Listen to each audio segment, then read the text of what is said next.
relatively early. We're talking about the Deso timing on Templar Assassin. I'd say very difficult game for Talon. I would agree with that. I think like Mikoto is a very good puck. That is all I was saying. Yeah. He needs to do some heavy yes, lifting. he is going to have to hardcore carry. Well, heavy lifting, we're going to find out, and we will have two of the nicest casters you'll probably ever run into in a bar fight. It is Lyrical and Trent. So I was like, trying to look over. Lyrical and Trent, take it away. Oh my goodness! Thank you so much, Nick. Yeah, that's us. We're bar fighters. We're the people that do that. Trent, how you doing? Is that what we're doing? I thought we were barfing. Put 'em up, mister. Bang, bang, bang. Oh, what can I say? I'm a pacifist. Yeah, that's fine. How you doing, sir? I'm doing great. Hey, it's nice to be here over the main stream. Look, lovely background here. Look, there's the future stage right down there. That's not the green screen anymore. Great panel. Yeah, before it was green screen, Right. but now we're up here, and I'll do my best to try and do the Jenkins. You know, they had really good body movements. That's what I noticed. They did. I took some notes. They did a lot of tummy padding too. Well, Sunset moves is a unit. The shoulders don't turn. But we so I do like that. have a wonderful game here as well, Oh, Trent. Dota. We can talk about that a little bit. Talon facing off against Soniqs, and both teams needing wins, like incredibly badly. Yeah, we've got some desperation mode happening here, right? This is a scary group stage, okay? Lots of eliminations, 3 and 2, depending on which group you're in. And our teams are ready. Heroes are out on the field, so let's get right into it. Let's get into it. That's right. 3 teams eliminated from this group. That's the scary one to be in. And I will say that one of the things I'm really watching out for in this game is can they get past that initial burst that Soniqs is going to put out there, or are Talon just going to get ran over? If you can get to the stage where these big ultis matter, you got this coil, you got the black hole, you know, Cold Winter's Curse, all the Medusa shenanigans. But on the other side, maybe Quincy could just run away from them. You know, they're pretty quick. Yeah, they have a frightening lineup in that regard. It's definitely a game where they get out of your hands for the side of Talon. So you have to watch those lanes, make sure no one's getting run over too much there. And yeah, I'm definitely in agreement with the panel, though. I think that although Soniqs have had some rough starts here, you know, they turned it up at the end, managed to get themselves a W. Right. So coming to this one a little bit hot. And this looks comfortable. But comfort as well for Talon. This is something they've played a lot. You know, this sort of strategy, 23 Savage, we have definitely seen the Medusa a lot. You know, yeah. A hero he's well known for playing. Makoto on the puck, Zephyr on the Tiny in his stand-in form here. So confidence in the heroes, you know, it's just the matchup of the strategies that could bring a problem for them. Right. Well, and you can see right there, Zephyr looking for a toss back, not quite able to find the connection. And in fact, Leslau, Quinn heading on in, wanting to get the bounty room, but they're going to have to give that one up. So instead, it's going to be just the 2 apiece.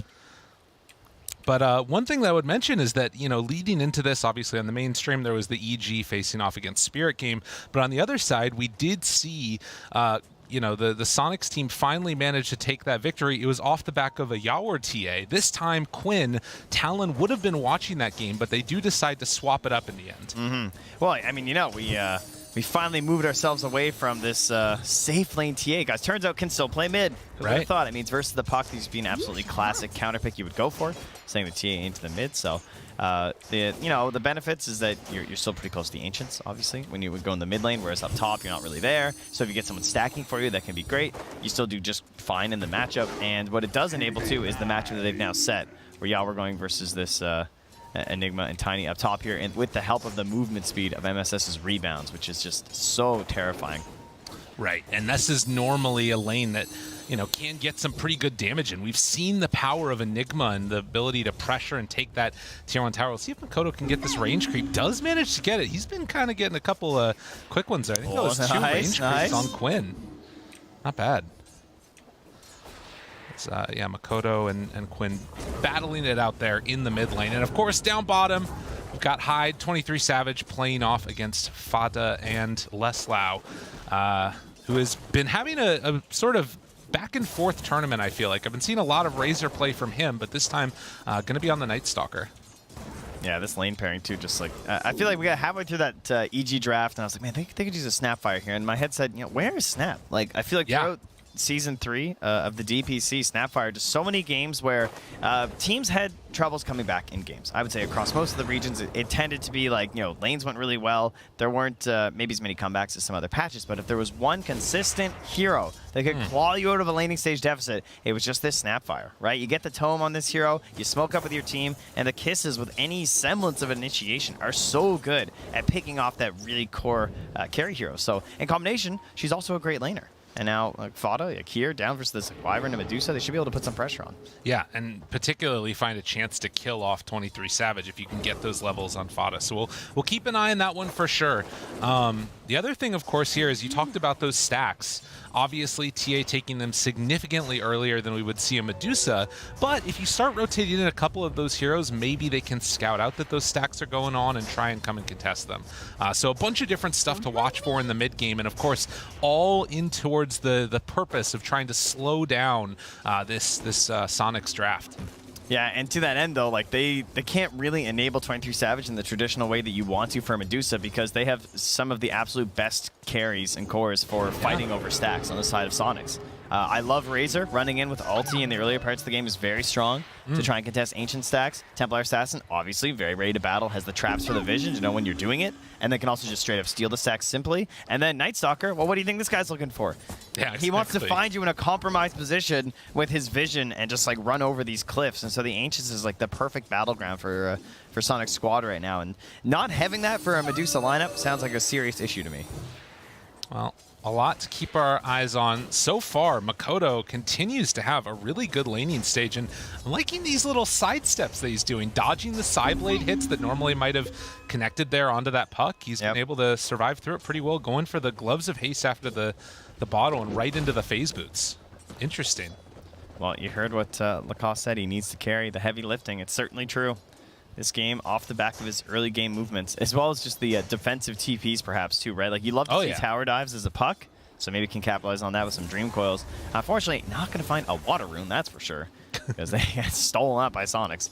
Yeah, they got the earlier one, but they do make those rotations and wanting to deny him whenever possible.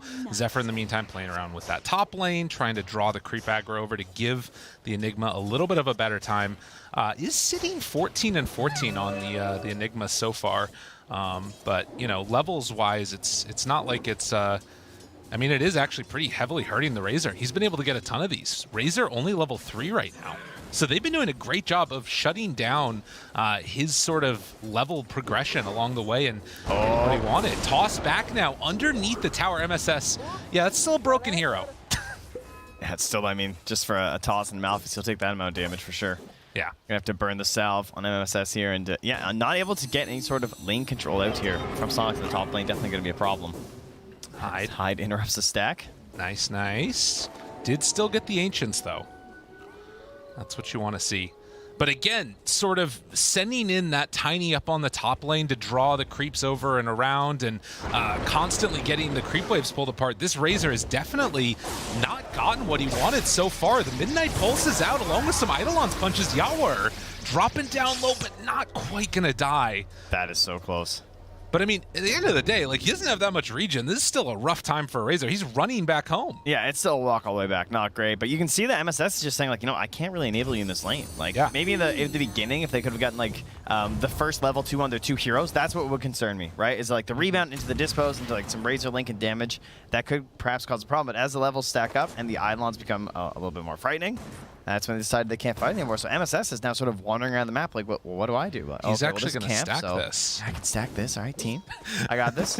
Runes? Any rune getters? Right. Quinn, I'm here for you, bud. Don't worry. I know you love runes. Oh my god, it spawns top. Makoto. Oh, that's so frustrating. They bring heroes over to help out the mid, and they just end up getting a haster on a puck. Yeah, that one hurts. Oh, by moving your supports down to the side of the map, though, you're hoping to apply some pressure somewhere else to maybe give a little bit more freedom to Yawar up top if he heads back up there. So they're going to run on MSS from MSS right onto 23 Savage. It looks like it's free. Give him a little wave. Yeah, there's no way he's out of this one. Have the dispose, as well as the cookie going, and first blood. After 6.5 minutes, MSS going to draw it. Of course, you know, the Marcy desperately in need of that first blood. His Hyde is just leeching some XP. Has an observer ward, so is seeing that Quinn is doing this right now. Yeah, you can see. snagging that up. And now I still see some confusion on this. These days you can leech Ancient's XP as well. Some people are still back in 2013 when you couldn't. Right. But obviously very difficult to get that far in. And instead they're going to turn on to Hyde. MSS pulls him on over again. Does have a TP scroll, but with the cookie there, seems unlikely that Hyde will get away. Splinter Blast, some more punches. And will they finally finish him off? Has another rebound, so yeah, they're just conserving mana. So these are good pickoffs and good kills, especially the 23 Savage one. That one's obviously very important because it's like pushing him out of the lane. It's all good, but it is all sort of like, we know that this is what Soniqs need at the base level for the lineup to work, right? Like if they're getting no kills, it's a problem. If they're getting some kills, it's like, okay, things are functioning as how they should, but are you getting enough punish? Like, are you slowing down these heroes so you're not killing at the moment? And I think Talon overall is feeling pretty okay with the current situation. Yeah, anything that's not just getting completely face rolled is pretty nice. They're actually going for an armlet onto Night Stalker as well. So he's wanting to scale and become a menace in these fights, which I think is pretty important for him, particularly playing against this Dusa. Yeah, he's got some great enabling too, right? Between a Marcy with the rebounds and the sidekick as well. So I like that bit of a more varied build, the armlet. 4 heroes mid. I was wondering if they're trying to set something out there on Soniqs, but it is just a Invis MSS rotating around while top tower goes down. And we'll see if they get any sort of recompense for this. But right now, Soniqs looking for Hyde. They got a Wandering Razor right now. That's the main problem for Soniqs. And goes for the punches. Zephyr right on top of him. MSS is still there. The toss will not break the coil, but they now instead push over onto Makoto. Doesn't have a point for silence yet. Trying to run away and get out of there. And Leslau manages to escape. So MSS providing a little bit of help for his offlaner. Yeah, staying alive during that first night, very important. Still has the Dark Ascension if they want to try and do a turnaround play. As Quinn moves back into the jungle, and that finally allows Yawar to now come mid. It's just still trying to hit level 6 on your position 1. Dude, it hurts. Yeah. This is not where he wants to be. A very frustrating round for a Razor. He's queuing up the forbidden item. Wow. That's a MSS rundown onto Zephyr there, but yeah, like you said, he knows what he needs. Well, XP is very important on this hero. You know, we like the talents, we like the scaling later on, so you're just buying a little bit more XP when you had such a rough start for Yawar. Okay. So that's what we're going to go with here. And Vlad's already done from KP. See, it kind of moves his little crew here towards that mid lane. See if they can apply some pressure with the help of 23 Savage. Okay. And at least for now, they had already used the TP onto Tiny, but they could be making a move. I mean, we'll see if they want to try and come back to defend this on Soniqs. It seems like they do, although Yawar, he might just be a bit too far forward. Zephyr hiding in the trees, though. They keep eyes on him. Avalanche afterwards. Toss away isn't enough. He does get one more last round of the plasma field, which will be enough to keep the tower alive and maybe turn on to Zephyr here as well. Steals the regen, but MSS, he's on a killing spree. I mean, that is a level 3 Tiny still, I believe. Yeah. He's almost 4, but still, you know, he's not having the best game either. So some people are suffering on the side of Talon as well. That's fair. Yeah, and I mean, to be fair, you know, like, in terms of net worth, it's like 1,600 difference between top and bottom. You still got a very farmed Night Stalker at this point. It's not the end of the world at all. Going to come down much more to these fights probably later on and how that works out. Yeah, to me, they're just waiting on Soniqs for the level 6 on Fada, and then just whenever Leslau feels comfortable, just like run at them with the ulti. I think that could just be now. I'd like to see maybe the stick come out, or maybe perhaps even the full wand. Okay. Just to go fight. Like, MSS now has the, I'm going to call him SVG at some point, by the way. I'm just saying. It's going to happen. But MSS, he's got the tome, so gets a couple more levels for this mobility in the early game. Probably thinking like, should I sidekick, you know? Is it really taking a point in the Unleash? What are my dispel options here? It's not that great this game. You always love it with the, if the Night Stalker's already coming into punch, why not? But yeah. We'll watch and see what they decide to do. It very much feels like chill out mode. It seems bad. Yeah? For Soniqs. Not liking that? I don't like chilling out versus the Enigma and Medusa lineup. That seems like a bit of an issue here. Like, KP's going to have a Wraith Pact pretty soon. That's an item. Well, they don't want to chill that much more either, as Fada has level 6, and Quinn forcing some movement in towards mid. The question is, can they actually pressure this tower? And, I mean, look at this. Talon's just got the whole map, it feels like, to farm out. Yeah, there's some pretty solid traps just like right around them right now. Obviously not going to help you versus the smoke, but it's allowing Quinn to step up a little bit here, start pressuring this tower. And the longer that the kisses are just like sitting here ready to go, the more I'm just like, all right, come on. I know. Fight, let's go. All these things feel like they should be going together. A DD on Quinn in the bottle. Now they do pop ulti. Makoto finding one. Y'all are in some trouble here. The coil is out. They also have KP nearby with the black hole if they need it, but they're not going to need it. I feel like they're kind of just like, all right, you know, Yawwer's dead. That's kind of whatever. Ooh, Makoto trying to get punished here. Moves forward. Do they need enough for the kisses? Fada walks on in, has enough for the finish. Hyde now turned upon. They need to be careful not to kill with the winner's curse, but Leslau's there to break it, and the slow, sleddy beatdown comes on out as Hyde is going to get disposed and finished. Yeah, and Fada, a little bit scary to not just drop the kisses onto a puck in a situation like that, but obviously a Wyvern's right there with the curse, and so you don't want to end up accidentally wasting that, so nice and clean, easy kill, and again, I don't really think they mind losing Yawwer. They still cleaned up the mid-tier 1 tower. He's already back hitting some creeps. Okay. And the Midas, good to go. I mean, that is the thing that feels a little bit strange about it, right? You talk about the need to go fast and to play aggressively with this lineup, and maybe some of that gets augmented because there is that Hand of Midas on the Razor. They will have this like really hard timing probably with the second item that comes out after that, or maybe the third item, but I don't know. We'll see if... I almost said T1. It's freaking all these Mr. Zephyr there. If Talon is going to be able to have what they need to go toe-to-toe with them at that point. There's sort of different like levels, I think, that you could have played this draft from Soniqs, and they've missed out on level 1, which would have been just like, oh, we crushed the lanes, nice. You know, like so we had some good rotation mid or something, and we killed Makoto, and then Quinn's like popping off. Maybe like they got a couple kills right at level 2 with Yawwer, and that lane went even instead of getting sort of worked by the side of the Enigma. So step 2 is a little bit more passive, as you said. Hide away for a moment, but Fada gonna get found. Leslau farming creeps next to the near-dead body of his teammate, and, well, they get the link up onto Zephyr, but the Wraith Pact already down. It's not going to be enough damage to kill him. So, Soniqs pop a couple ultis, not able to get any fight victory off of that, and you're getting closer to, like, a Blink Dagger on the Tiny. Yeah, he just got level 6, you know, like just a second ago. Now he's level 7, almost as a Blink Dagger. He's like, nice. Yeah. All right, I'm finding myself a game here. Oh, you ready? The toss into Black Hole. Show yourself, Leslau, I dare you. I don't think it's going to happen. One of these days. The budget blink. Well, that will pretty much be their best initiation until that Blink Dagger comes out here. Also considering a Blink Dagger on KP, too. Kind of interesting. Not the best ways to cancel Black Hole this game, by the way. Yeah, that's a good point. We got MSS maybe grabbing some people. Perhaps chucking them out there. Like it's a chrono. Which we're like pretty sure works. Yeah, there you go. Absolutely. Be honest. But the other thing is maybe you could just kill him. Like there's a lot of magic damage and kind of uncontrollable damage from Razor too. But we'll have to watch and see.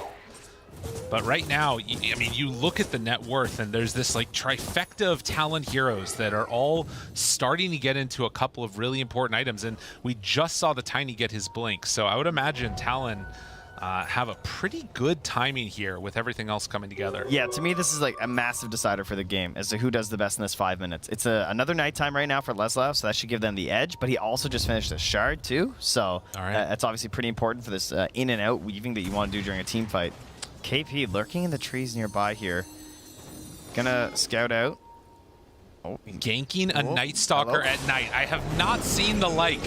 As the silence is there, Wraith Pack down, the big old ulti, the winner's curse afterwards, but it's pretty good damage coming out from Fada, but they do manage to break it, toss him back in. And now, with Marcy dead and only the Snapfire remaining alive here, this was not the timing that Soniqs wanted. He barely survived there on KP2. Bit of a disaster there for Soniqs, and Quinning's just like, look, like, can I get in? Is there a spot here? Like, Cookie's in a couple seconds, maybe Cookie me on top of the Tiny, let's get one cleanup kill. Yeah, that's one at least. That's what they needed. So a little bit of a bait coming out from Fada at the end, which allows them to get a turnaround kill, much needed. But again, the big story is this Medusa who's just been left completely alone to farm away. Manta done, getting towards Scotty. Yeah, and that is the goal, right? Just creating that space and slowing down the snowball, because when you knock off someone like that Night Stalker, it just he takes away a lot of the momentum that they have, because it's hard for them to start fights, though. Night Stalker right now. No more kisses, so definitely lacking on the damage at the moment as well. Well, can they take advantage of this moment now?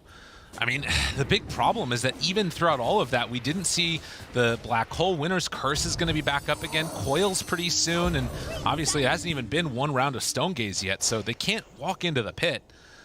I mean, Soniqs looking for an objective, and they're just coming up with nothing. But we'll see. The snowball moment has passed. We have entered the state of Talon looks like the more formidable lineup, in my opinion. I think that they have not garnered enough of a lead on Soniqs for this game to look very good for them. I think they're going to have to do some pretty heavy outplaying around the Roche pit. And not a great scenario right now for them. Well, Talon, destiny in their hands. I mean, this is one of those things, too, in a matchup where you're playing against the other teams that are in the lower side of the bracket. If you want to not get eliminated in groups, you really need to 2-0 here, or at the very least win a game. So taking the first skin out of this for Talon would be absolutely huge. We'll see if they can actually make it happen or not. But a lot of vision in this area. You can see there's 2 wards up on the high ground. Soniqs also have one over by the Roche pit. And the smoke up. They're running through all this vision. Yeah, they kind of know this is happening, though. Zephyr? They see the couriers flying over that ward, too. They see all the couriers going Medusa. right over. It's like a train. They see Medusa right away. She just pops Stone Gaze and runs Like, away. dude. The couriers! I can't The stand that. couriers! Drives me insane. Literally, like they're like a conga line. They're like holding hands, going over this smoke. All your heroes are smoked, and the couriers are just like, "We're coming too." Oh no, dude! If they go into this Roche and lose it like this, they got to be so careful. Now they do have some vision down for Soniqs, but with all the heroes in the area, he's got Enigma Black Hole ready to go. Watch out. And yeah, you can see Soniqs, they realize that they can't go in for that anymore, but Zephyr with the toss back, they find Fada looking for the chase down, is a kill there. Now Leslau, This is so painful. the trade, some good spillover damage disposed, looking for it for the turnaround. Oh, that's gonna be a big one. Winner's Curse onto one, Marcy dead, also keeping control of Leslau. Quinn wanting to finish off that race back, even denies it. This is why Tiny and like Pudge, they just feel like such frustrating heroes to play against, because you get forced into a bad position. Because you feel like, oh, we're grouped up. So they went on Snap, but it's only our Snap, so we want to fight. So you pop ulti on Leslau, and then you're just like, oh man, this is really deep. Yeah. That was a long position that they moved that hero that we were kind of okay with losing. And so you chase down, your formation breaks, you get a good curse off defensively, and suddenly you've now used your Dark Ascension. You don't have that available for the next fight. It looks like Talon can now start approaching into that dire jungle, set up good vision, and prep for a Roche themselves if they'd like to. Right. There are still some interesting things going on here in a little bit. They've got the BKD done for the Razor. And also kind of a unique little pickup here is going to be the drums on the Snapfire. I feel like with all these physical damage right clickers, that's really neat. Yeah, insanely good with Night Stalker too, obviously, because he gets that big, just like bonus flat damage. So when you give him the attack speed bonus, you're gonna be very happy about that. And they need these items to let them battle right now, because they have to battle their way back into this game. And currently, they don't win fights. So they need to itemize to win these fights. Until they have Refresher on Razor, I'm not gonna give them much of a chance. But once that comes out, and if Yawar can get that good positioning, that could be the huge tool that maybe turns this back around for them. Right. Yeah, if your Night Stalker is down, a couple thousand gold, you need to be building these other items that make them stronger. And that's what it seems like Soniqs is trying to do right now. A rough situation to be in, and while we are seeing that this Medusa is, continuing to get farmed, get the items that she wants, you still have this TA that's slightly ahead of her. Quinn having a very good game. Yeah, he's been doing extremely well. He also went for this Blink Dagger instead of like the BKB or something, because wants to, if they can find a fight, he wants to be involved in them. And at the same time, it obviously does increase your farming at least a little bit, right? Keeps you a bit more survivable on the side of the map on this hero too.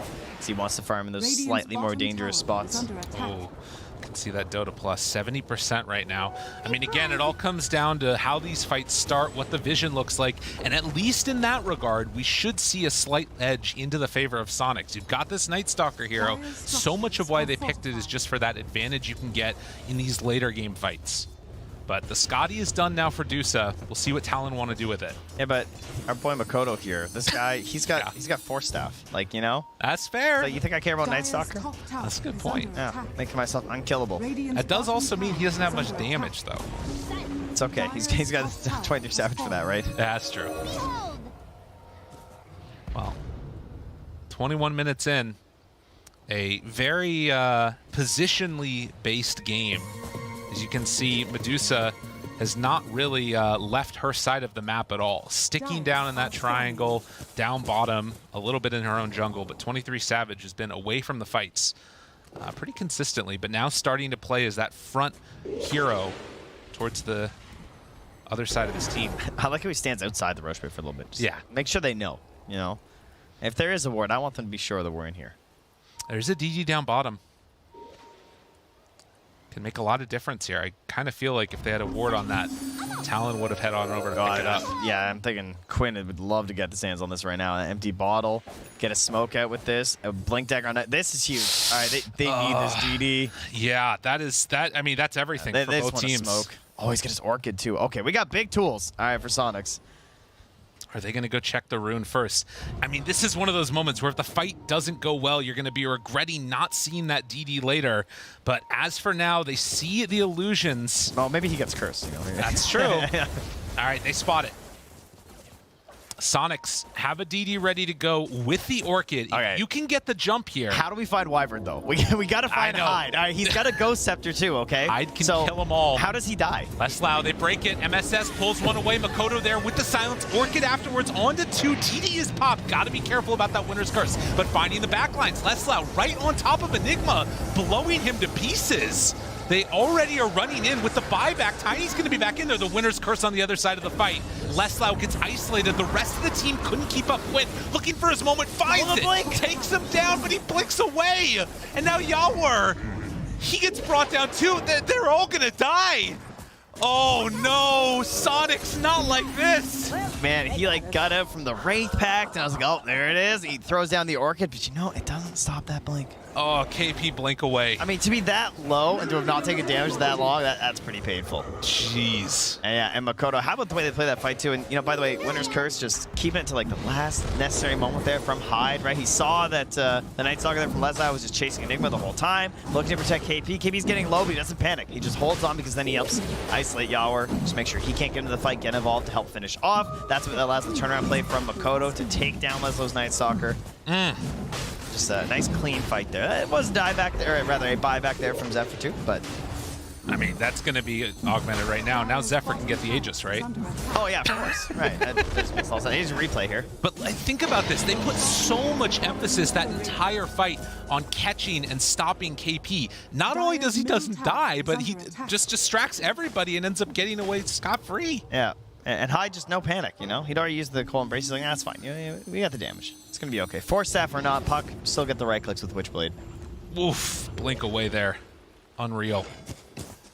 Yeah. And it is a situation, too, where Soniqs know that they need to clean up the surrounding heroes. They can't really go on 23 Savage. Wait a minute. Back in the world of the living here. We do have Leslau. Eats a creep. Stays alive. Will it be for long enough, though? Trying to get out of the Midnight Pulse, and it looks like he will manage to escape. So very close. Backing on up there, but not a great reveal for the fight of the Blink Dagger Night Stalker and the Orchid here. No. Only a 2K lead, though. I mean, overall, I'll be honest, I would have expected the lead to be a little bit larger for Talon at this point. Part of that is because they're running around as 5 a lot right now. They feel like there's an opportunity for Soniqs maybe to come out here and try and take a fight versus 23 Savage or someone, so they're just sort of like grouped up, and you have Soniqs who's just spread out a little bit more. Yawar was farming down through that bottom half of the map for a bit, so he's actually managed to jump up over some of these other Radiant heroes. Pretty impressed with the gold management right now, like just like the overall economy from Soniqs, because in my eyes, Talon are just like, they feel so good this game. Yeah. Well, I mean, some of that could also be the Midas a little bit, but it doesn't feel like that gold keeping it equal is necessarily changing the state of this game. I'm still very, very concerned for Soniqs going forward, and for Talon, I mean, just play it safe. Another DD is going to spawn up there on the top side, and they have BKB Enigma on top of the Wraith Pact now. Yeah, that's so painful too, because they're going to have that refresher for Yawar, and you're just going to be like, oh, when I finally get refreshed, I'm going to get Black Hold, huh? And what are we going to do about that? You know, maybe MSS can get the save. A lot of pressure down bottom. Enigma going to make the movement over. KP, they spot him there, and that is the signal for Soniqs to get the heck out. As the tower tier 2 will drop up on the top side of the map, and Talon trying to play very clean Dota from this point forward. No risks. Double Well, we've praised some of these concepts around the heavy physical right click from Soniqs, and like all the synergy they have. Oh my god. Dude, that is a Night He's Stalker. gonna die to Witchblade, yeah. Makoto! What a monster! Oh, Enigma. Black Hole's one. Why not? Where's the save? There is nothing doing there. They find both cores. They now chase down MSS. He's in trouble also. And Soniqs cannot stand up to the pressure of all these big ultis. No, trying to find some sort of a play on the side lanes, not able to get it, and well, you could say maybe they bought a little bit of time here for that refresher to now be done. That's true. That's at least one more tool they have, but... The bodies of their teammates. Yeah, well, he's somebody's gonna extract a little bit of gold, you know, sell some cadavers. That's fair. Someone's gonna teach those medical students. That's where we're going. I like that. Man, okay.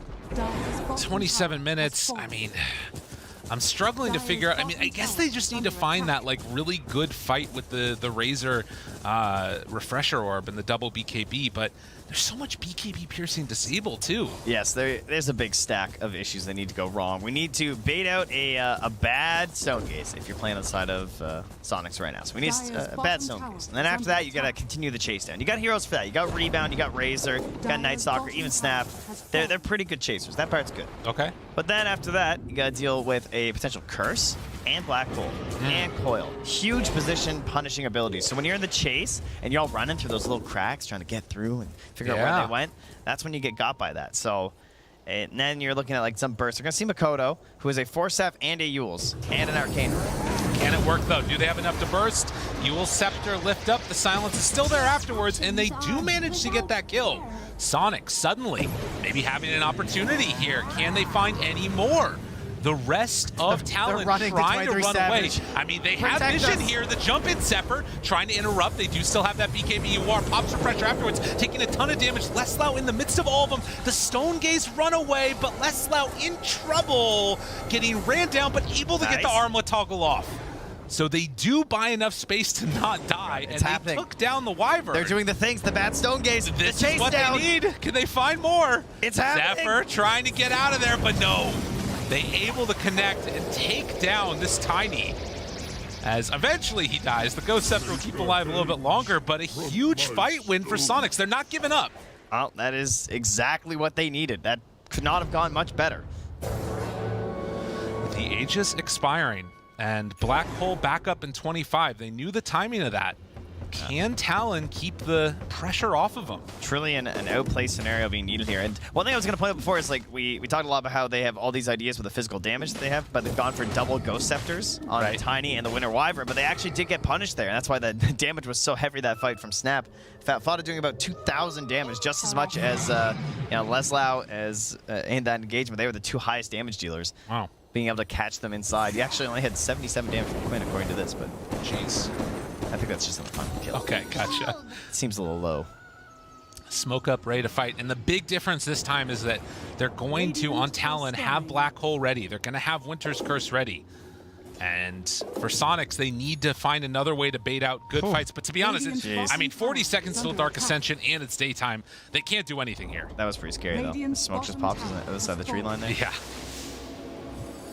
I'll see how brave Quinn's feeling. Yeah, he did take that bottom tier 2 tower. Yeah, he's sitting here for a little bit, you know. What can he do? Oh, toss back Zephyr maybe. Anyone coming home? Oh. When TP's coming in. Refraction, he has Blink. Nope, he doesn't have Blink anymore. Orchid, BKB. Yeah, that's not gonna work against KB. It was a valiant effort. Wait, Refraction? Refraction turn, Blink. Does he have it? MSS, no, can't get there for the help in time. Now goes back in. Suddenly, Yauer there on top of him. Hyde turns though, and as the BKB comes out, the Winter's Curse stops it. And just like that. MSS. Oh, Yawar, what are you doing? No!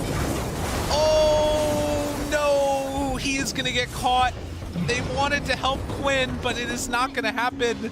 MSS TP's out now as well. They try and run away. Fada slowing things down, but now 23 Savage comes out. So Fada's gonna die, but they do manage to get out with the Razor. I have no idea how Yauer got out of there. I don't know how MSS got out. He got found on the tree line by the puck. I thought he was done for. Now, the plus side, that was a fight taken on Talon's side of the map, and there's no Black Hole now. True. I guess we can take that, but that seems like it's a little bit of a downside.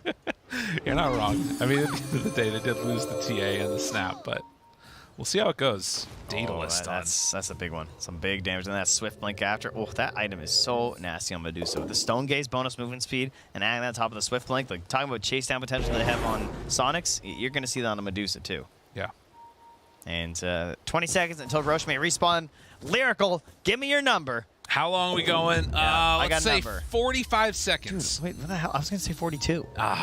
We're so close. Well, either great minds or really bad minds think All right, alike. We'll find out in a second here how close we are. It's coming. It looks like Makoto takes the DD, actually. And timer says... Ooh, 20. Lame. We were half as good. Very fast. Very fast Roche here. And, well, could be good timing here. Yeah, no black hole. Yeah, if they find their way in here, maybe get an engagement, but they're going to scan. They see there's no one inside that dire jungle. This could be it. We'll see how it goes as it's only smoking up with 4, and you can see Talon, like they recognize the danger. They are going to go back onto their triangle, just try and hold this area. Yeah, hold Zephyr, hold door. Can they do it? Yeah, this is... yeah, we need vision here. Yeah, I was just thinking that. They need a ward up there bad. Wait, all right, so Zephyr just goes. For it. Zephyr is the ward, but can't see inside the pit. Gonna send the illusions in. Quinn is taking it down. This is incredibly bold. And smoke up again, but... Black hole in 10. Quinn did not get caught in that one. Do they know the timing? With BKB ready, this could be really dangerous. He has buyback, but I don't know if you want to use it. It looks like this is what this is a long wraparound. Wraparound. Dark Ascension ready. Who can they find? Oh, they're all it's a grouped fresh together. BKB. Leslau runs in, smoke into all of them, the silence onto everybody. For the black hole, it's only onto 1. Is that good enough? I'm not sure. They start the fight off. Y'all were already down to nothing. He gets demolished. 1 by 1, they start to fall. It didn't matter about the black hole because 23 Savage is just too massive. Oh, he didn't stand a chance. That Daedalus tore him apart. Yeah, you get in there, and it's like you're controlling all these supporting units, but that was the early game. That's how you had to play there. He's here now. You know, 23 Savage has arrived. He has these huge items, and that's why just in that last fight, even though it wasn't successful when they all ran towards 23 Savage, you see why. Yeah. You know? He does not care about this Night Stalker. He's just going to stand there and swing. That was so much damage. And, you know, you had just finished that plate mill on the Razor. He probably felt like, okay, I can actually sort of stand against this and deal with the pressure, but the AC not done at that point, and Deuce is just hitting too hard. Yeah, he got Stone Gaze too, so he was just getting absolutely diced up there with the bonus physical damage. Well, 12K gold lead, and what was feeling like maybe on the edge of victory, Soniqs now have a massive hill to climb, and, well, it's actually Talon that are going high ground. 23 Savage beating away at that tier 3 tower, and they also finish the refresher. So let's put a big old stamp on this game here, KP. He's feeling ready. A little bit of style points, perhaps. A surprise black hole. As the melee racks are going to go down, Leslau needing to get some more gold for himself, it looks like. Possibly the items. He gets level 20 off of that, so 20 extra strength. But I don't know if that's going to be enough to hold off here. And they just plant 23 Savage ahead, sitting on that high ground. Not a lot you can do. They don't have a Tiny. They don't have a Pudge. They don't have a Lasso. They got an MSS. Oh, look at that. Disposed. The toss back, not as good as they wanted. Leslau, BKB, Winner's Curse. Oh no! The TA is ripping apart Yawar again. Black Hole solo onto Leslau yet again. That's the refresh one. And as they keep chasing down 1 by 1, Makoto might have gone a bit too far, but the rest of this team is with them as well. Toss back onto Hyde. Quinn is gonna die, and GG is called. Talon able to pick up a victory.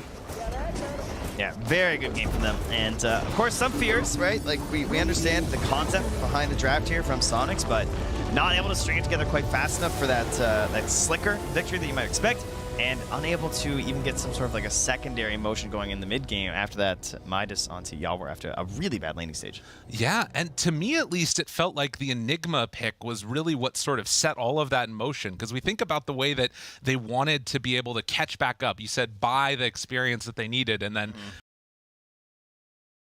Terrorblade's already gone. Okay. But you know what that means. It was 6 months ago. It was 6 months ago, and they've only played it 3 times in the last year.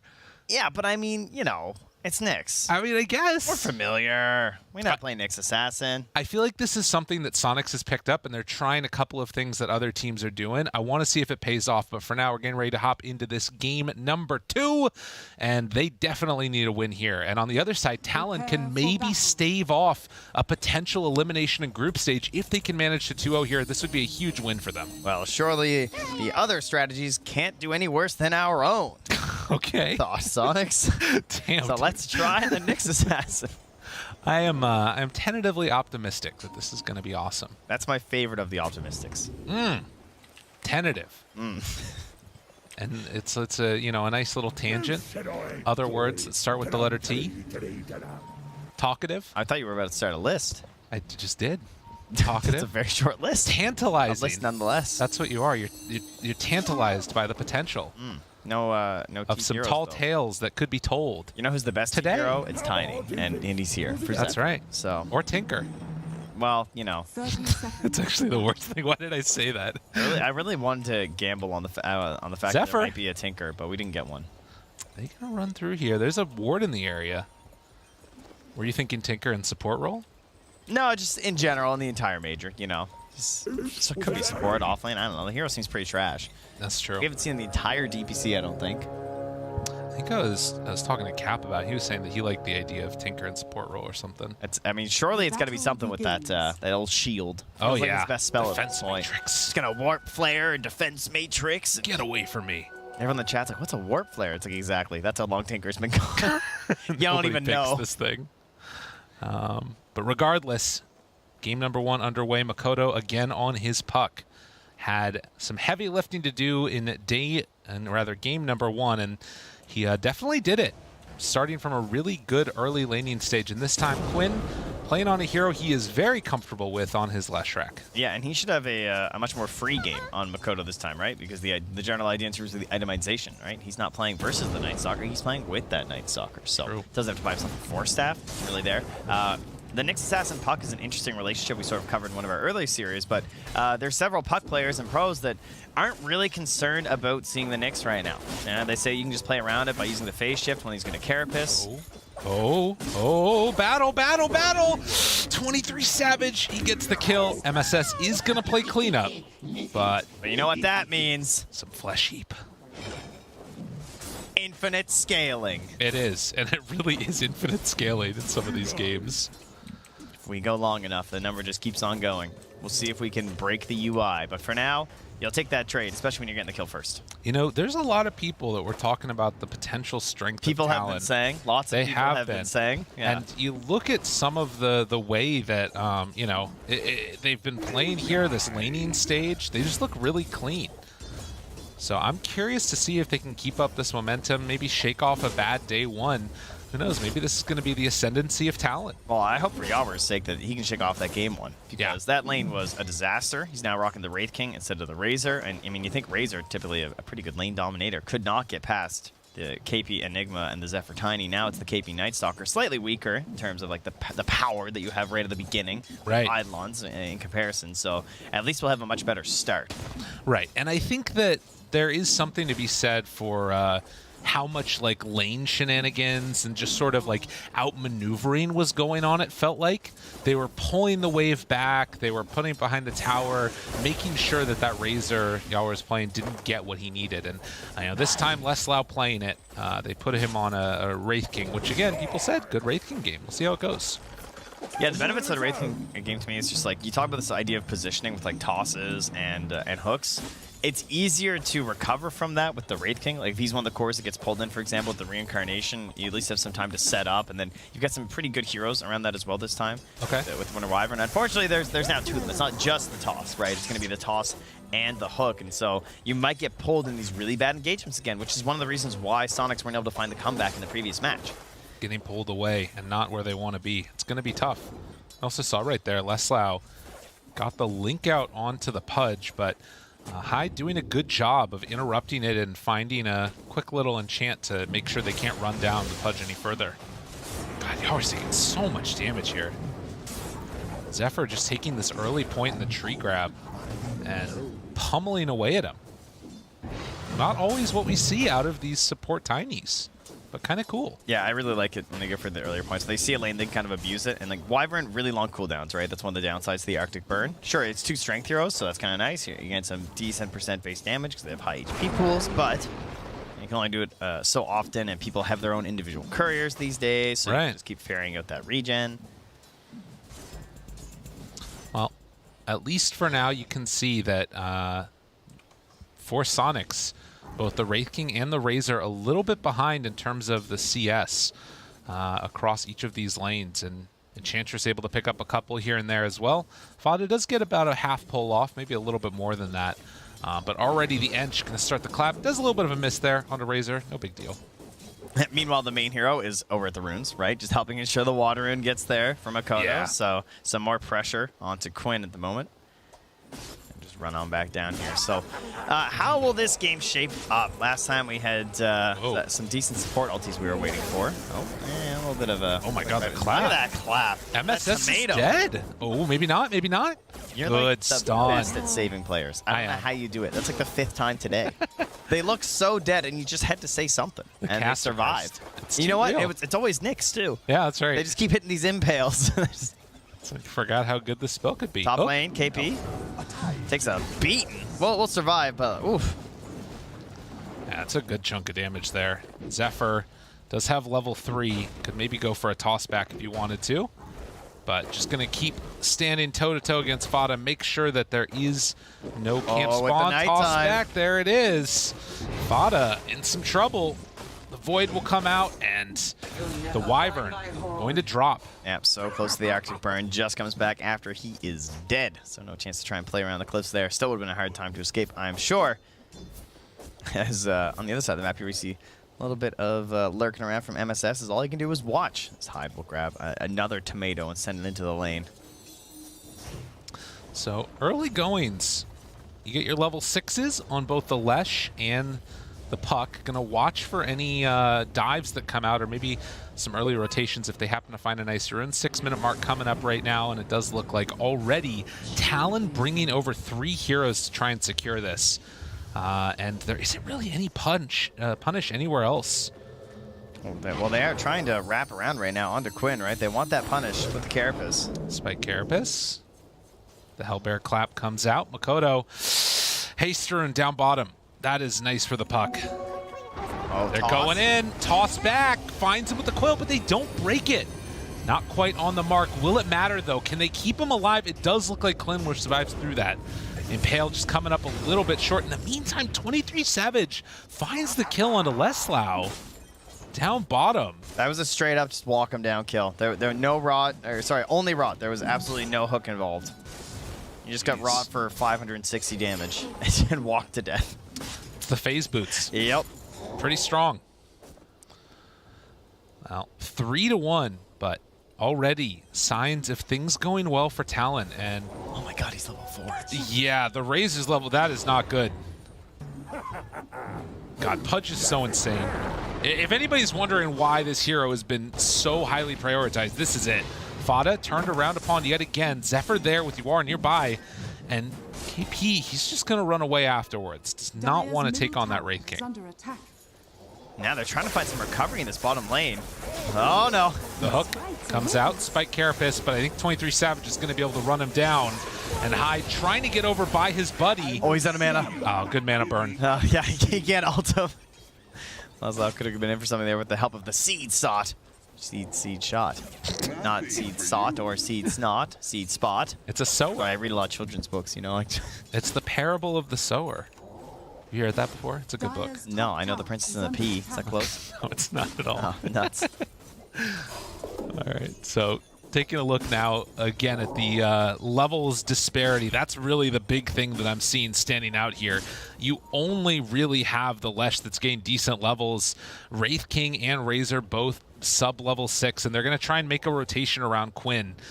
He's going to be the one that needs to set the tempo, that needs to open up the map for his team, and he's just not finding a target right now. Pretty good, though. Oh, they were so close. They were kind of hunting into where Hyde was going, but then they started chasing Fada instead. Now Fada's just getting wrapped on. Yeah, Fada's mega dead.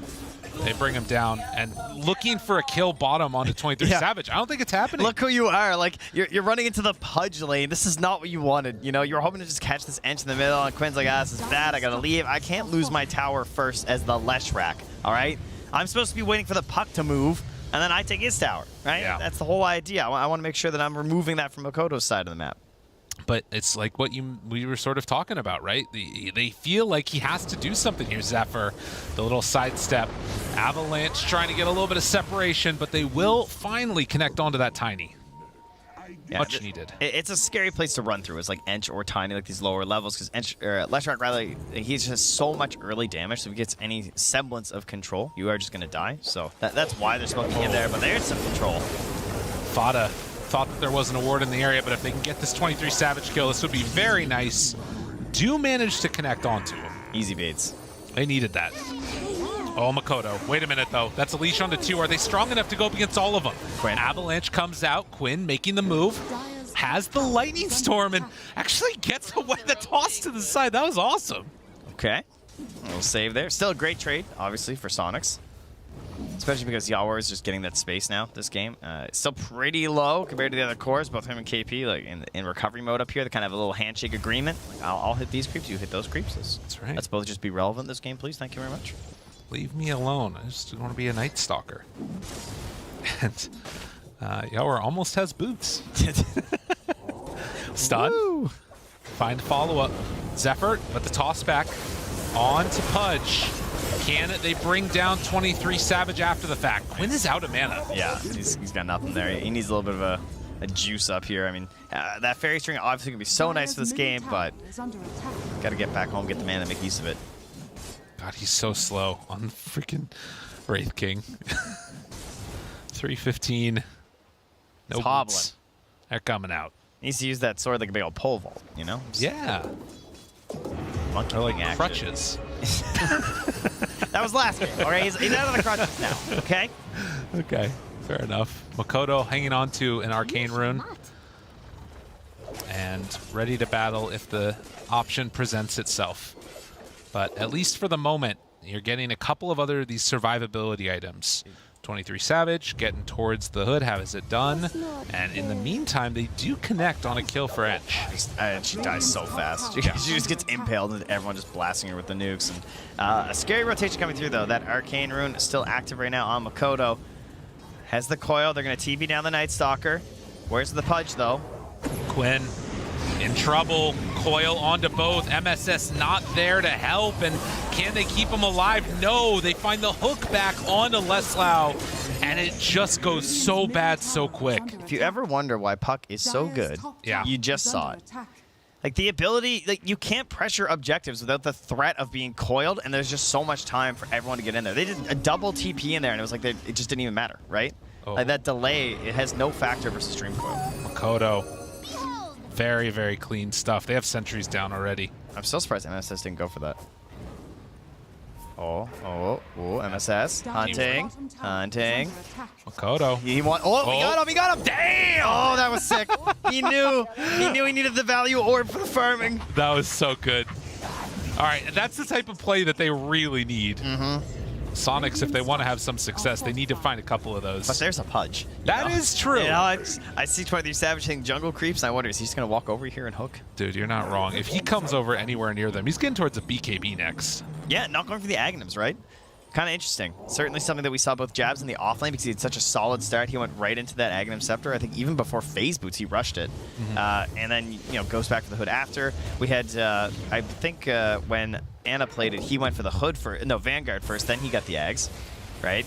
But this time, lots of magic damage, so it's a great hood game. And he finds another one there. Leslau trying to farm up, but gets punished, and 23 Savage has him for the rundown. I mean, if you're solo killing without Ags, yeah, right, you might as well go BKB. Why not? I mean, that's equally as good as the kill MSS just got on the puck. I mean, those types of kills just are brutal for this Razor. So we do have a pause now, but so far, looking pretty good from Talon, I'd say. Again, these things always get a little bit strange. You know, Pudge in the late game, he's a weird type of hero, and you just think about the big crits that come out from Wraith King if you can get to that stage. Having a Razor, it seems like that's going to be strong, but I feel like this momentum that Talon are bringing into this game might be able to carry him through it. And I think that is why he wants to go for the Agnums first. I like that idea. Instead of going with the BKB, he's kind of shifted it up there. You saw him thinking about it. Now he's taking out the BKB. I think just like the raw damage, if he has the hood already, you are protected from the magic. You've done that investment. Get some more damage first. Increase your farm potential too, right? Like we've seen how fast that can go. Increase. New word. Very exciting. Perfect. Yeah, we'll see if they can make it happen. And you can continue to see that MSS is stalking around the areas where Puck is at. But obviously a little bit tougher to find those kills, and already those sentries are down, scouting his movements. So they know that MSS is coming over here. We'll see if they try and catch him out. Yeah, those ob sentry combos can be pretty worrisome. I mean, you know, check out the Nyx and just say like, okay, let's see, Tiny, he's got no sentries. All right, I'm good. You know, Sonic knocking on the door, no glyph. That was quick.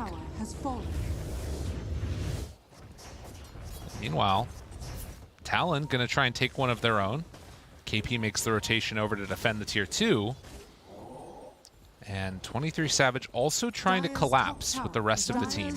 But it's just a trade-off. Nothing else gained. I mean, KP's pretty close to the BKB, so I just want to farm a little bit, right? Try and get that first. And Zephyr also, they're in a little bit of a lull, I would say, right? For Talon, they're waiting for the Blink Dagger, they're waiting for the Agnums, they're waiting for the BKB. It's also daytime, so perhaps they just don't want to rush anything quite yet. Maybe wait at least until nighttime so he can be playing more aggressive with the help of 100 Knight and then pop some Dark Ascensions. Dire's top tower is under attack. Kind of like that as a strategy. That sounds solid. Again, though, another Vendetta investigation here from MSS. And more sentries down. Nothing really to see by it, but to be honest, Talon's all on the other side of the map anyway, so does not really appear to matter all that much. I want to see if Talon try and take that mid tower themselves, or if they come back to defend the tower, because otherwise they're just kind of giving up objectives around the map, which I guess can make sense until you get that BKB on Night Stalker, but we'll see what they decide to do. Yeah, it's a pretty significant jump in these next couple of items for Talon, so I get not wanting to engage right now. Yeah. It's also like fairly low value, but the tower gold is really going to help out for Yalwar to get his Blink Dagger. You know, we're talking about these big items coming out for Talon. It's also significant changes going to be happening here for the side of Soniqs. So BKB on the way, Blink Dagger for Yalwar. Have a toss, Zephyr cutting through the wave. Some good damage onto the tier 1. Nobody rotating for this, and they just get it for free. So Soniqs not in position to defend this. And like, there's a chance, obviously, that Talon's just waiting behind this hero. And they're hoping you're going to defend, they jump you, but instead, you know, it was just Edge, and everyone else is out there farming. Like, you love those plays. The efficiency that you're getting there is Talon. Very nice. And, man, Zephyr, I just looked. He had 1,500 gold. Now he's down bottom, getting the waves to himself, throwing out some avalanches, hitting with the trees. He's got Blink Gold all of a sudden. Yeah. Huge. I mean, there's a couple of big things that are coming together it's here. It's all coming together. Yeah. It is go time. I think you don't wait for the Pudge eggs. I think you just smoke now.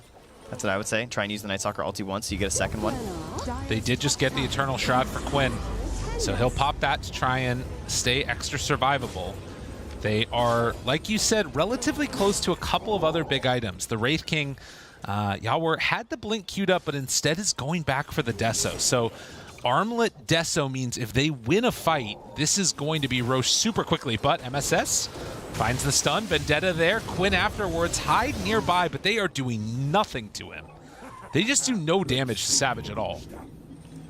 That's before freaking Agnums. Yeah, and that Agnums, it is it's heal reduction, health regeneration reduction, lifesteal reduction, and spell lifesteal reduction, which is why it's so ridiculous in this particular game.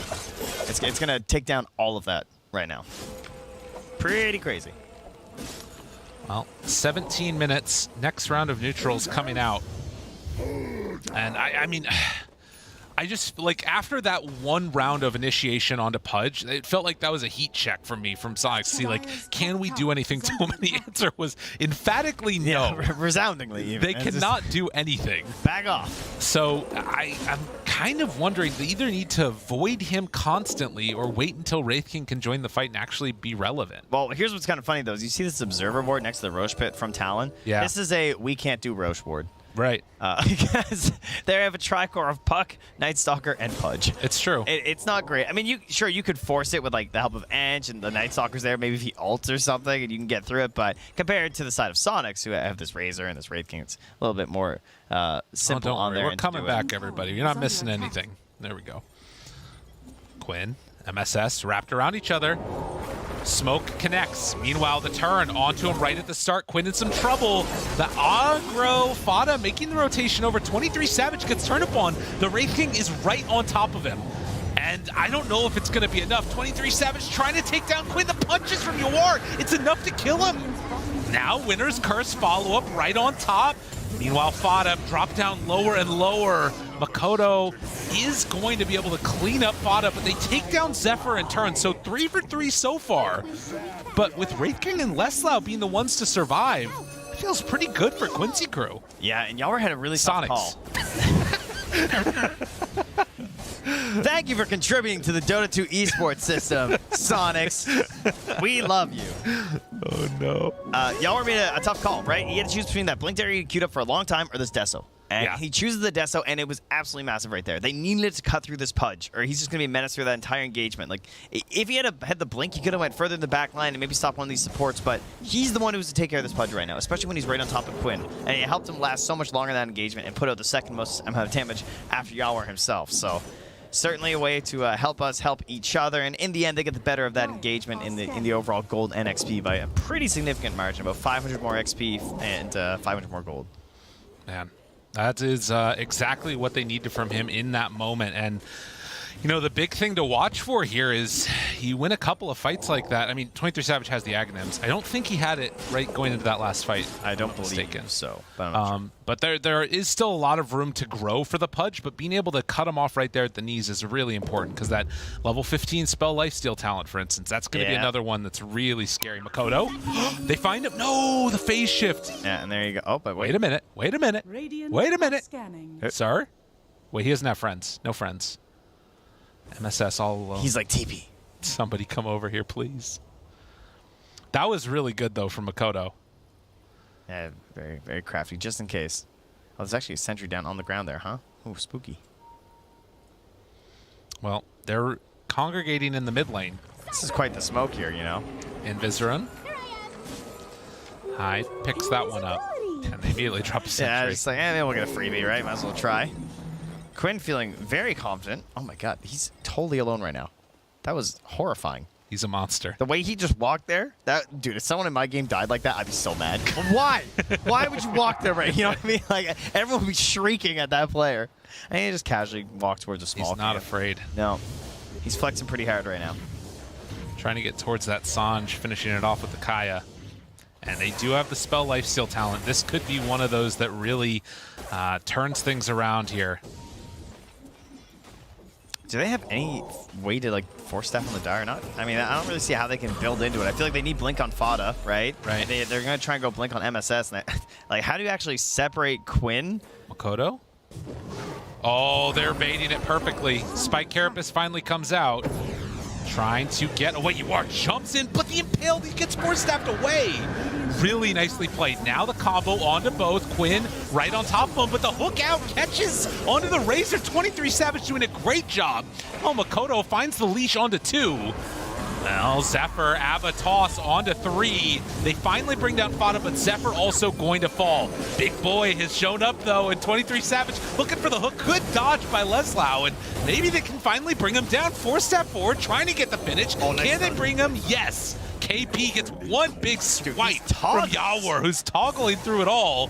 But so, too, is... Well, Makoto trying to clean up Leslau. Will they be able to get him? Another couple punches is all he needs. Miss uphill, doesn't even need it. Survives through. The Witchblade prop came too late. Yawar couldn't finish the toggles. But there's the stun. He needs one more hit. One more hit. Oh, they got him. Damage, yeah. Always one more hit. All right, so the foolproof initiation plan of sack MSS comes into play once again here with the Carapace. And if that's the best you got, well, you're just going to have to take it.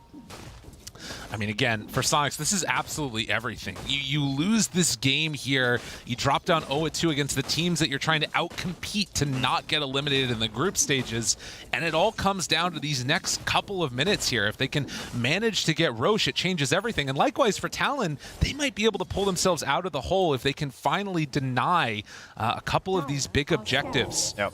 And I feel like similar to last game where Talon were able to sort of pull themselves over the hump with their Medusa, it's a very similar thing for Soniqs in this game, where they just need to get a little bit more on the items, and their scaling should be significantly better than Talon.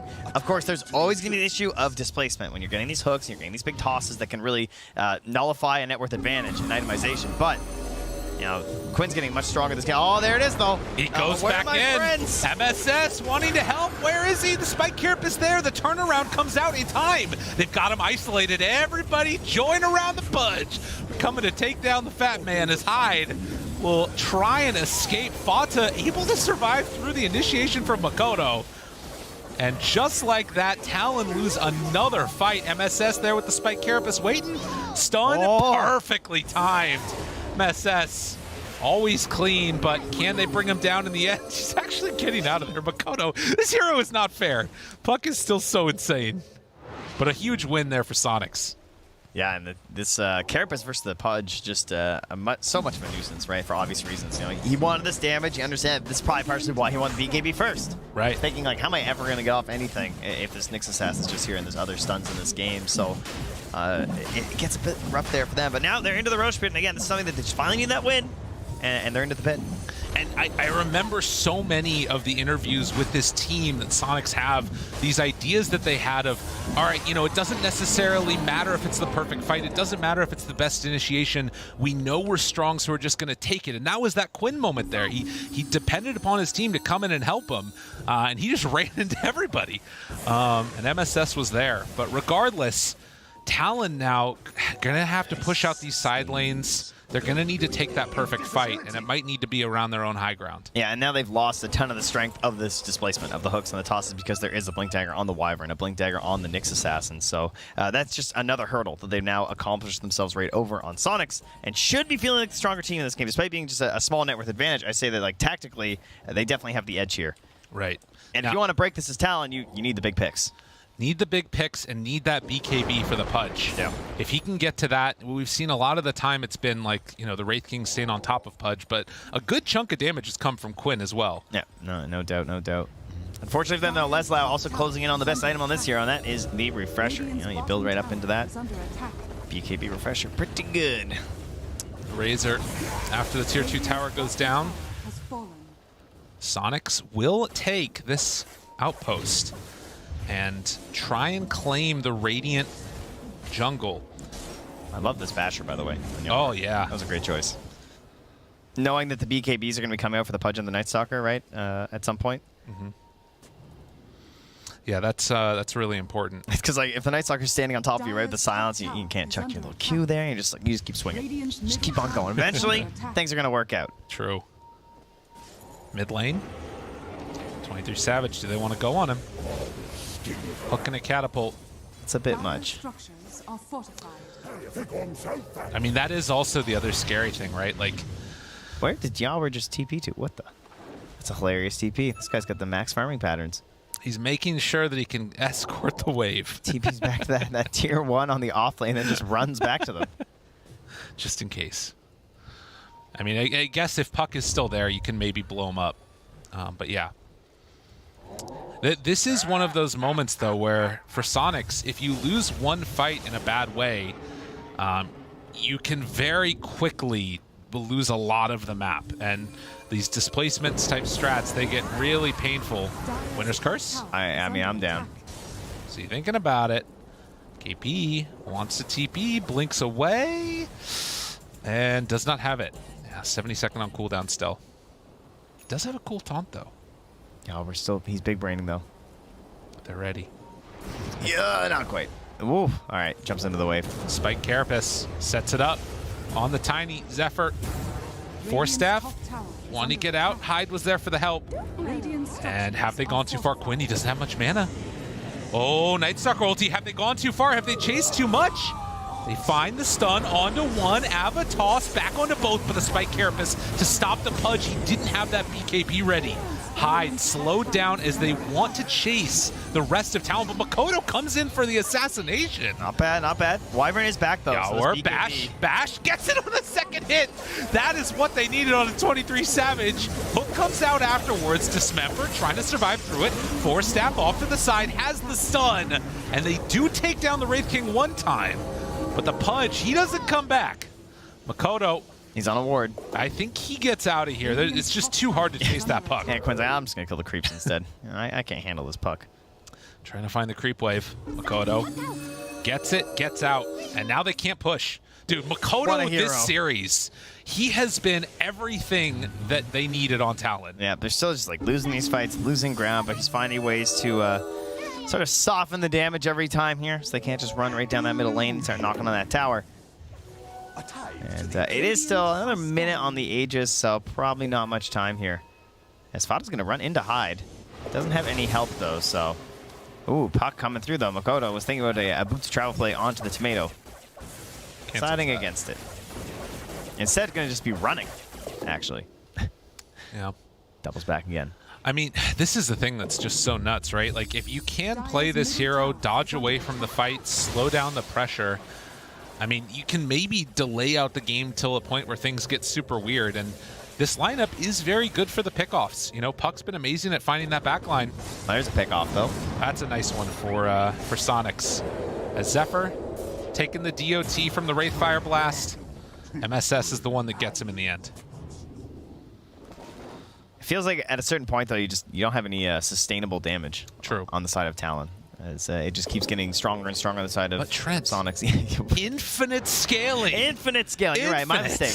Unfortunately, Flesh Heap requires kills. That's true. And that has proven to be more difficult, perhaps, than anticipated here with a lot of help from MSS on that Carapace. Yeah. He's been having a really good one. All right, Spider Legs out, though, now. You know, throw that on that Pudge. Get him running. But he wants the armor. Hanging on to that Dragon Scale for now. I mean, it's, to be fair, that's much needed. I do think that's coming out now. He's got the legs. These are some really, I think, important things. Like, this Pudge has been so good against, like, a couple of the, you know, DOT-type heroes that come out that are sort of, you know, plinking away at him. But you get the big hits coming out from the Wraith King. Who does he hook here where that's good? I mean, like, he only had an inch there. Could have been bad. Yeah, I think maybe it's probably only the Winter Wyvern. What's this?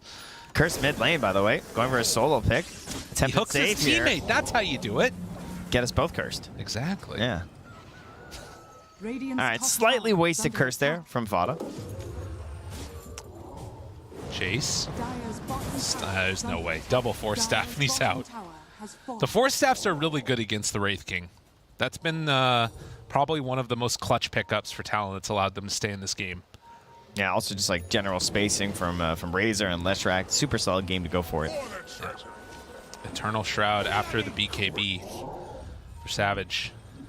Smoke up as 4 behind the Pudge. Get behind Big Boy. Let him do the work. I think Quinn is such a good target still without this BKB. And not going to be opting one for any time as, you know, those players. Wow, what an off sentry combo he's just sitting on, by the way. A little unfortunate there for Fada. Hold Embrace. Zephyr, Avatos onto him. SS gets the stun afterwards. KP finding more. No Carapace. In trouble. Leslau needs to get out, but y'all were right on top. Do they have enough damage? It doesn't look like it. They're losing heroes left, right, and center. He doesn't have enough to deal with this. He's going to go down once, maybe twice. I don't know if this is going to be good enough. Quinn trying to salvage the day. Zephyr turned upon. They've got the DOT for him. Talon still want to fight. They find the hook. They catch him. Yours in trouble. They got to salvage this. 23 Savage turned upon, and they might have just done it. Tries to get out. Dodges away. Where's the save? There's no vision. There's no nothing for him. They don't have dust. Y'all weren't getting the DOT. Goes back yet again. Armlet toggling, trying to escape. Quinn is playing Queen up. Oh, the toggle. Everything that they needed, whether the toggle or the save. Soniqs, they cover each other. I thought he was dead for sure to Witchblade. I actually can't believe he survived there. That toggle was crazy. Jeez. That should have been so much worse. They actually just pulled off a 2v5 and got out. To be fair, maybe it shouldn't have started as the 2v5, but very impressive that they were able to do it. I mean, that fight could not have started much better for Talon, right? They had all the vision in the world with an observer-centric combo on one of the absolute most important heroes and easiest ones to pick off first. Yeah, they were both located right there. Thank you very much. And they pick off the Wyvern, start the fight in a good way, but not able to fully close it out. It definitely shows some promise, though, because I'm already impressed with the damage output. You know, that Pudge, if you can get in there, the Carapace got burned early as well on the Avatos combo, so 23 Savage had a little bit more space. That forces Yawar to come in instead. Then he's locked in the middle of the engagement while Makoto was still there as well to help out. So with that rot damage and the lack of lifesteal, they get quite a bit of damage onto him. And Quinn scouting ahead. 23 Savage, again the one that is in front of everybody else. They both have spider legs. They smoke break. High Arachnids. Glimmer and then walks out. You know, lobsters are arachnids. They are. That's right. So are spiders. Are lobsters really arachnids? I don't know. I think they're crustaceans. You just said it so confidently that I was. You really? said it. You don't want to No, tell you me. said you're right. They are. Okay. I was. Up on the high ground, getting their lobster on. They jump right away onto the Pudge, but the double force staff out of there. Yeah, we're going to be fine. And so too will the Pudge. I think they're arthropods. They're just like ocean insects. Okay. You know? I like that. Who is a lobster set? Slark? Ah, we need Slark. All right. what's up. Save that for later. 21-21. And both teams playing this back and forth around the Roche pit. The big smoke. Can they do it? Who's up front? MSS. Smoke breaks. Where's the vision? They don't have it. Yo, look at Quinn. He's right Get up him. there. Hex, that's the reveal. Where's Quinn Yawar? with the force staff again. Wait, they jumped in with KP. He pulls up one. That's Fada. And he's No winner's alive. curse. Makoto finds the back line. Quinn in some trouble. The hook completely off the mark. He went in deep for that one, and he is going to get punished one by one. But the Glimmer Kid, 23 Savage, no, he will go down. Meanwhile, the jump in comes out again from KP, hoping to salvage this fight, but it's not quite going to happen. Roche about to respawn. They buy back on the edge. Zephyr Avatos. Oh, he's out. Good snipe. Oh, Zephyr salvaging this. And now backs out again. Makoto just keeps on playing them. Quinn has bought back. Forth like this a potential fiddle. lose potential, right? If they die back on the Lesh, this starts to look very grim. There's still a lot of heroes living here, only missing that Pudge. Of course, a key element, no doubt. A huge amount of their damage is allowing them to get through these fights. He does have buyback. Combination with Makoto, who is still just absolutely playing out of his mind, and has an unlocked, or rather a locked Aeon disc ready to be unlocked. So any bad situation, that's going to be the prep, as well as 3,000 gold now. Yeah, he is mega rich. I mean, this is where things get really scary. It's going to get weird. Buyback status, that's going to be the most important thing to watch for. And you can see they only have it on Puck and Tiny. Meanwhile, it's just the right thing. He actually buys out now for the Vanguard. He's trying to get the Abyssal. It's such a Sonics game. This is just... Yes. Why is it always like this? Now, here's the thing. In the past, when these Sonic games have happened, it has been heartbreak. It has been a heartbreak city, and if they lose this one, it is going to feel terrible, but they do have the tools right now to close this game out. And on the other side, for Talon, they have been struggling for so long. Div 2 through 2 tours, finally make it up into Div 1, make it to the major, and they want to make a spot to actually get into that playoff bracket. Yeah. And a win here would put them in that well position. I mean, this gameplay is just like the same kind of perseverance they've shown throughout the entire season, where it just, I don't feel like they should be allowed to win these fights. And they're just pulling it off. KP playing so well in this Night Stalker, perfect positioning and spacing, taking off one of those key targets in the Winter Wyvern, and that's with a Blink Dagger. Fada's got to find that spacing. He's got the assemble if he needs it. Makoto about to break. Quinn in the wave. He knows that he's up here. They know that the puck is there. Looking for the Hex. They need to find him. Jumps in. Dude, there. Like a magician with the Abyssal Blade, it's there, but the assemble, he gets it out. Now the turn, silence onto 3. Jump in, Zephyr there, trying to break the kill. They kill off MSS. He doesn't have buyback. Can they find any more afterwards? Fada. The jump Fada. There is no Winter's Curse this fight. Is it Heartbreak City? Can they find a target? Leslau in trouble, trying to survive. They find him too. Makoto, he's not dying. He just won't go down. As they find Quinn again, Yawar, they've got to back out. They need to escape, but can they? Oh, Abyssal Blade back up again. He saved his BKB for this moment, able to dodge that hook. The buyback comes now from Fada. Is 23 Savage going to get glimmered and back away? We reset again. Talon in a much stronger position. Oh, these buybacks. Nothing. That's it. Dude, no damage done. They didn't do anything. What? He just got caught. That was actually on the wave. Okay. That's Splinter Blast. He was just hitting the creeps, but I mean, KB does nothing but hunt for him, right? He's a little cliff racer, right? Wait.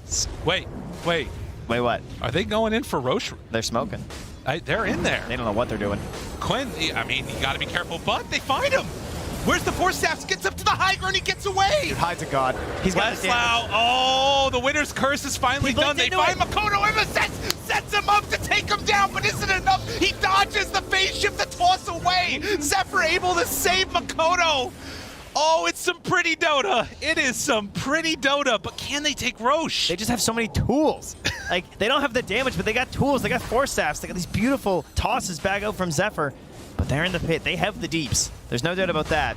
They're trying to finish this off desperately. Look at the Harpy Scout. The vision is there. They see absolutely everything. Leslau gets saved. Cold Embrace. Does he have a BKB? Does he have what he needs? I don't think so. Y'all are caught to the side. KP is there as well. The stun from MSS. It's not going to be enough. The coil catches onto everybody.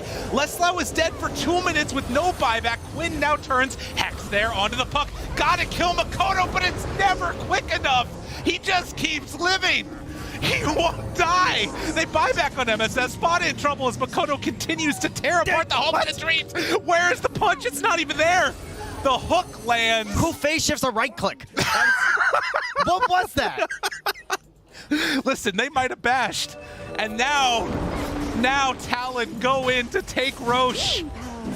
Oh, man. All right, I don't even know. Makoto's insane. It has actually been some pretty insane. Dota. I do not expect to see Makoto playing puck again for a while, because this is a clinic. And now he has an Octarine core. I mean, they're straight up just outplaying them. Like, the way these fights are starting, they look so bad for Talon. Like, they're in the worst possible positions, and these glorious Force Staffs back to the high ground, saving 20 Savage at the very beginning, and this whole secondary engagement suddenly comes out here. KB, of course, like, doesn't have to focus Fodder this time with the Winner's Curse, since it was already used earlier. He's able to just jump in, help out, grabs the rune in the middle of the engagement too, and then, of course, it's just the Makoto show. Dude, unreal, absolutely. Like, he actually got hexed. It did happen, guys. And it came out just a second too late. Oh, and then the phase shift coming up here in a second that you're talking about. Just in case they might have. like boom. And the hook just to finish him off too. The easy T-ball setup provided from Makoto, forcing that cold embrace. And now Talon marching forward here. Don't look at the win percentage. Don't do it. Don't look at the graph. Hurts. It's a painful one. It does. We don't want to show it to the Soniqs fans. Thank you. Keep that one out of there. Oh my goodness, 5K gold lead, and the more important thing, you've got this Aegis on the Pudge now. To be honest, they've been doing a lot of like dodging the Pudge, and some of the big wins have come from killing him at the start, Quinn. But these Force Staffs. Yeah, I think now they just can't lock onto him. There's too much stuff that just gets him away because it takes so long to actually kill him. Yeah. Wait, we have to find some itemization They need a nullifier. Yeah, they need tools like that, exactly. Like nullifiers, maybe try and deal with this. Oh, well, Stun. on 20 Savage. Hide there. Glimmer. Okay, this Glimmer is just invisibility is invincibility. Where's the vision? They find the backlines, but they keep Makoto alive. He eats him. They used it. They saved him. And now, Soniqs need to back out. It's not, I mean, it's only 40 minutes into the game, but it feels like one of those super late game ones. You know what's crazy? He hooked him before the Aeon just popped. So he actually saved his Aeon. And of course, that's a huge deal these days, right? Right, that of course. cooldown gets crazy. Unreal. 40 minutes in, and Soniqs needing to come up with some more answers. And I mean, in a way, it almost feels like you have to go and hide. He's doing so much with just Force Staff Glimmer.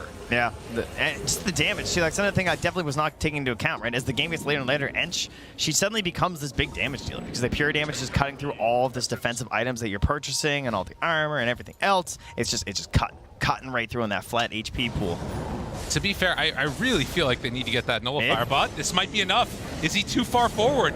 Well, you don't get invis next to a tower. KP finding Foddy yet again, tries to force him off, but it won't come in time. Quinn now turns on to KP. There's a Dismember on the backside, catching MSS and going to find him for the finish, but 23 Savage backs away. Yawar tries to turn on to Hyde, can't get onto him. Couldn't kill him. Stun, it's not there. Leslau continues to beat into this Pudge. It's only going to be round one. Can they do it a second time? Makoto able to phase shift that stun that came out. Silence afterwards. Again, only Fada's gone down. KP very low is going to fall.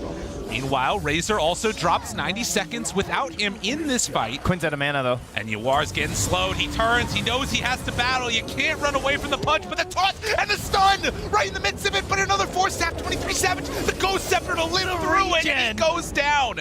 They have to buy back on this. They need to get back into the fight, but it's going to come too late. As Quinn, Hex tries to run, not going to happen. And MSS the only one left alive in that fight.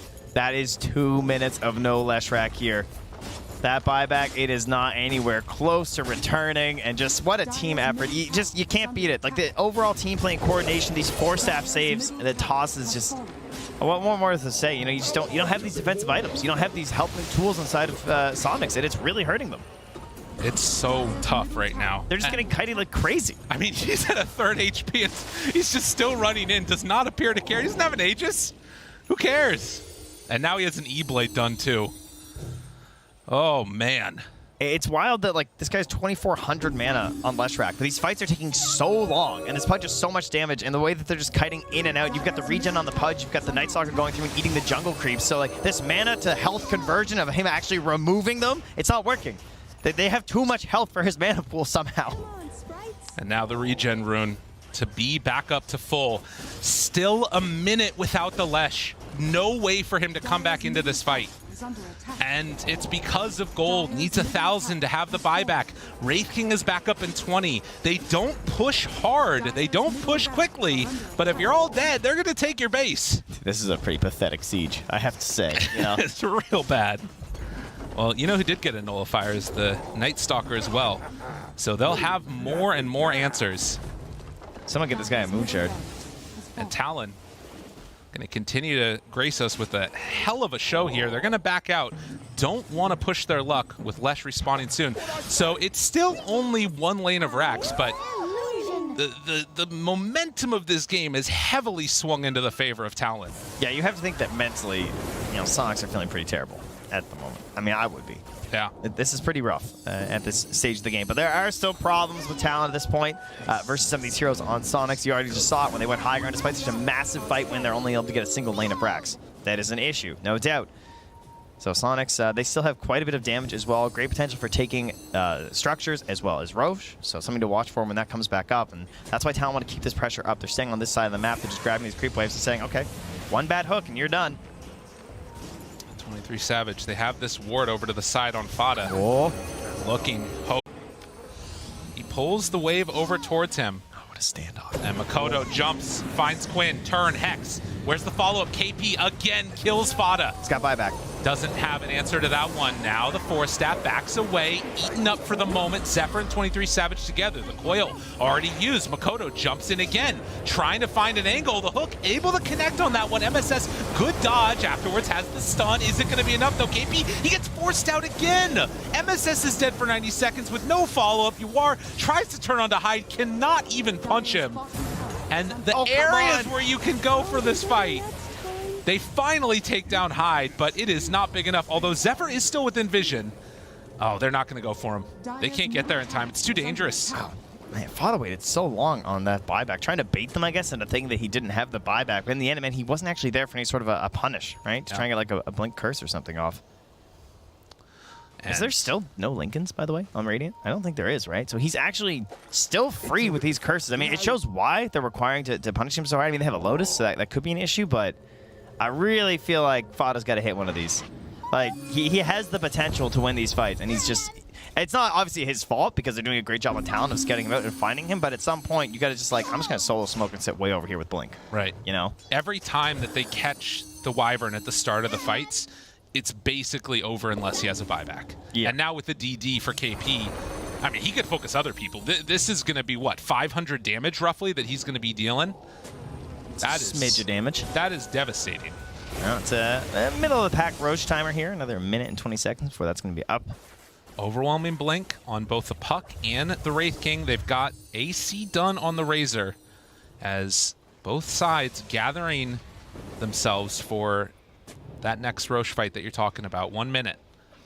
And Night Stalker, if he could finish off and get towards the AC as well before that next fight, that would be huge. God, it is just so much stuff to deal with. And I mean, the way these fights are playing out, it so often feels like they're trying to catch the puck with MSS, and it's just not working. Oh my God, Quinn! They catch him, but interrupted, turned upon, they find him again. Fada in the back lines every single time. Zephyr, Avatos, MSS trying to get away. 23 Savage runs into all of them, but they get the stun. Where's the follow-up? They don't have it. There's nothing there. 23 Savage turned upon yet again. Aegis is not there. The stun comes out, and is there any extra follow-up? Tossing him away. Toss requires no target. Why is his health going up every time? Every single round, they turn again onto the Night Stalker and do finally burn through him, but Makoto comes in for the snipe with the overwhelming blink. Quinn tries to get out of there, tosses back onto the Pudge. They find him, they kill him. He does have a buyback, but not so lucky on the Wyvern nor the Razor. Lift up onto MSS. Talon, they are so strong. They do get away with that Nyx Assassin, but will it be enough for them to hold their base? Again, this rather poor pushing will be coming to play here. You can see who the damage dealers are and who the supporting casts are, that's for sure. Ah, dude. all right. Don't do him like that. Don't do him like that. Poor fuck. Just get a right click in. When you're right, you're right. But it is tough. I mean, it's why it's a great matchup. It's why people pick the Night Stalker against Wyvern. But, I mean, man, KP, he has found his target, and he does not miss. Dire's structures are fortified. Jeez, this pushing is abysmal. Oh, it's so bad. It's truly awful. Buy a meteor hammer, my guys. Yeah, it's time to go rogue. So that's the victory you can take here. There's still 40 seconds left where you might have a chance to force a buyback out of Quinn, and I'm pretty sure even at this point you can. Oh, it's the refresher shard, eh? Okay. Very, very good. And they will take. I mean, this also goes pretty slowly. Was there any good ags left? Can they get there in time? I guess like puck ags can be kind of okay. Yeah. I feel like this game's a little bit clowny, a little pinball-y.